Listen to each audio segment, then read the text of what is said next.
Hello everyone, I am Bimal Maharjan, the founder of Gutsphere. Welcome back to our channel, where we explore evidence-based insights on gut health. Today, I want to delve into a fascinating and often overlooked aspect of irritable bowel syndrome, or IBS, the personality traits that can influence its severity and management.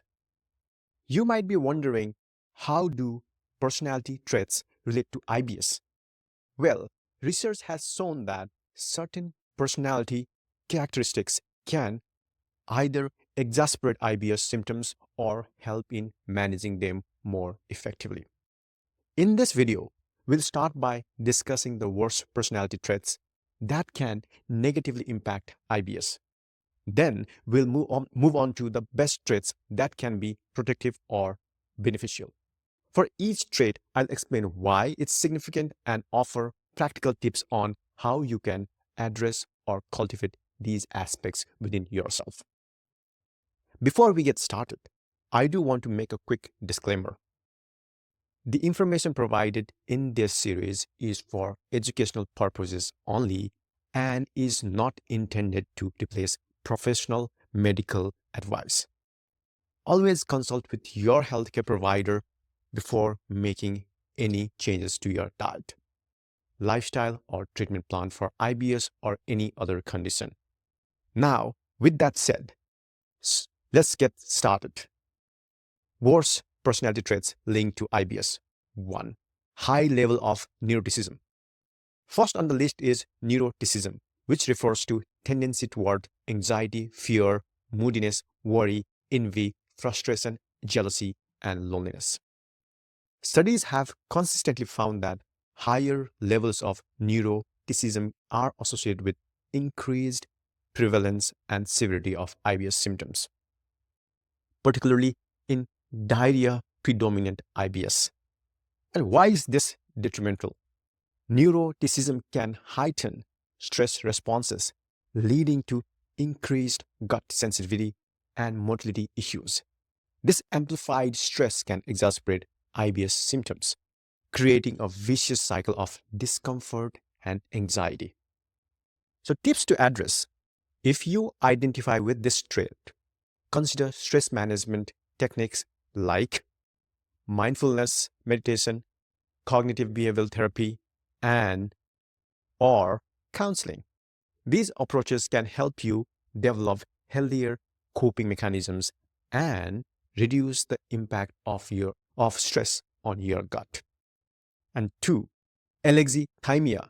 Next is alexithymia, which is characterized by difficulty in identifying and expressing emotions.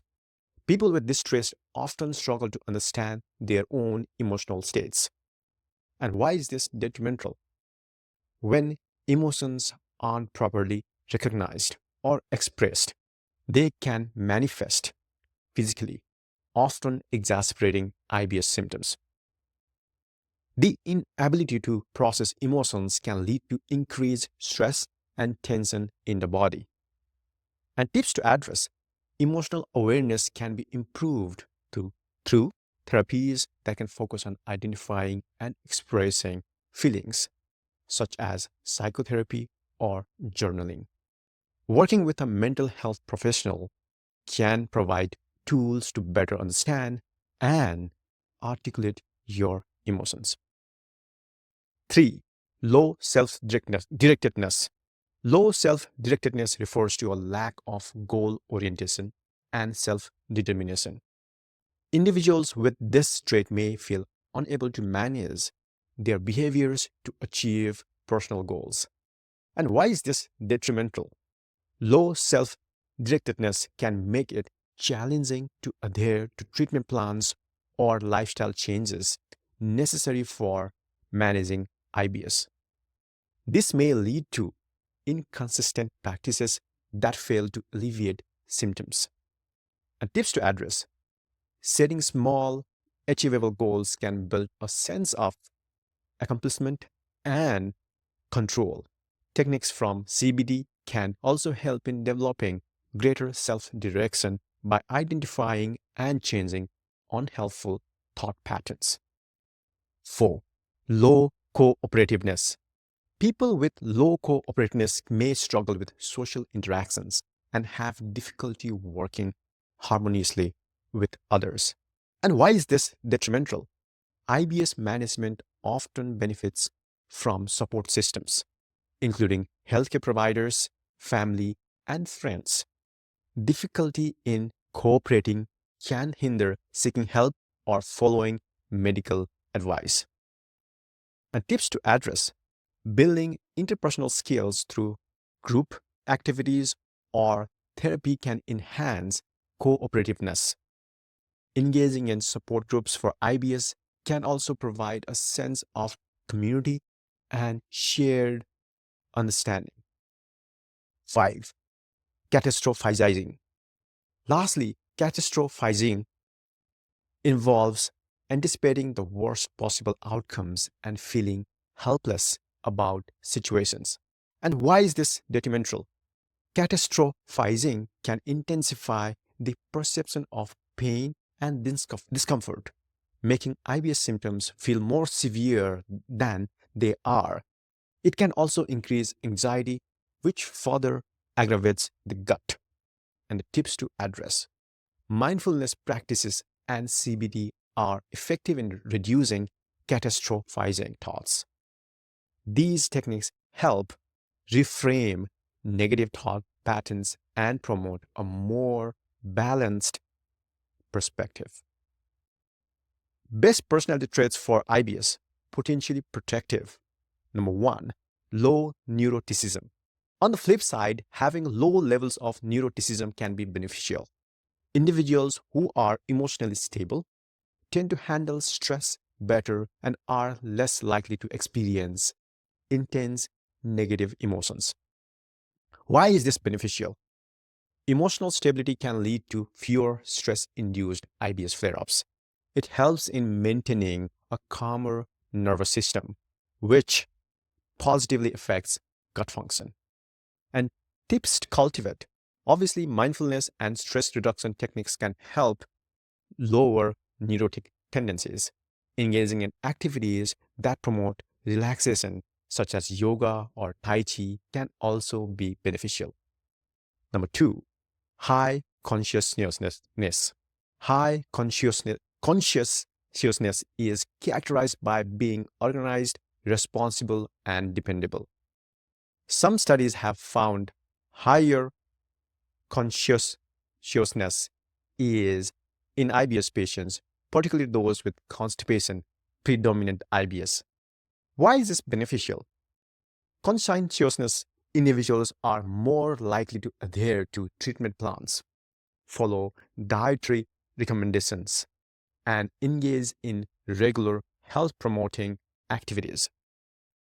And tips to cultivate: develop routines and set reminders for medications, meals, and exercise.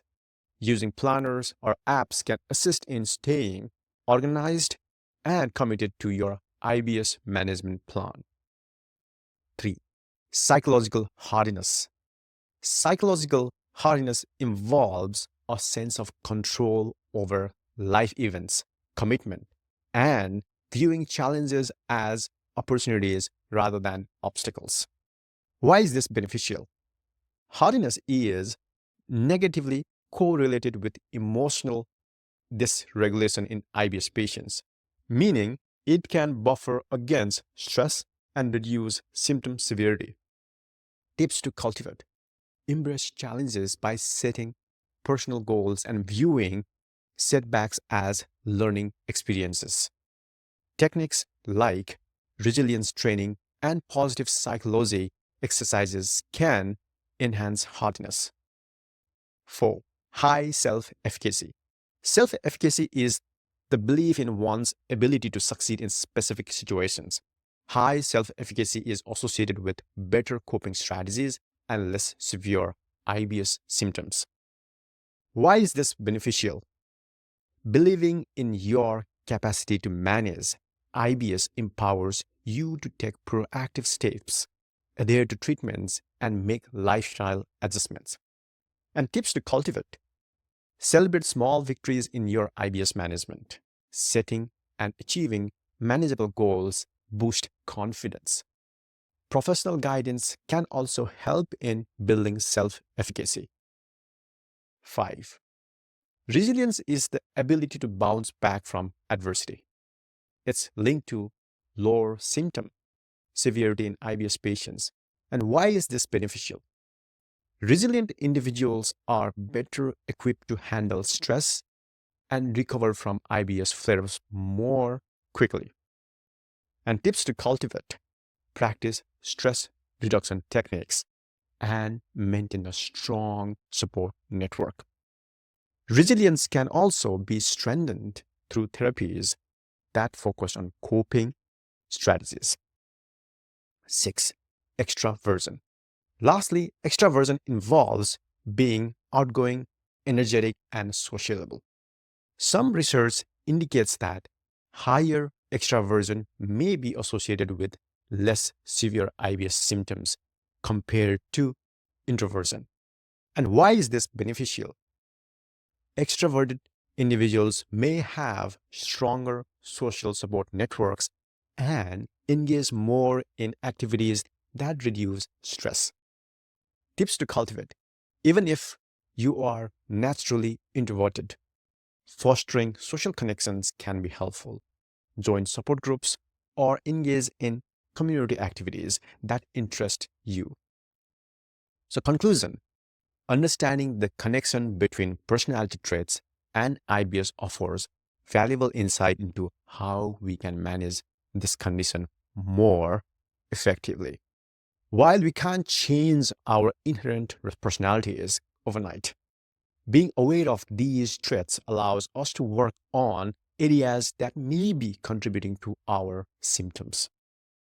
Remember, it's not about labeling traits as good or bad, but recognizing how they impact your health, our health. By adopting strategies to mitigate detrimental traits and strengthen protective ones, we can improve our quality of life. And if you resonate with any of the traits discussed, consider reaching out to a mental health professional or GI-focused psychologist for personalized guidance. Combining psychological support with medical treatment often yields the best results in managing IBS.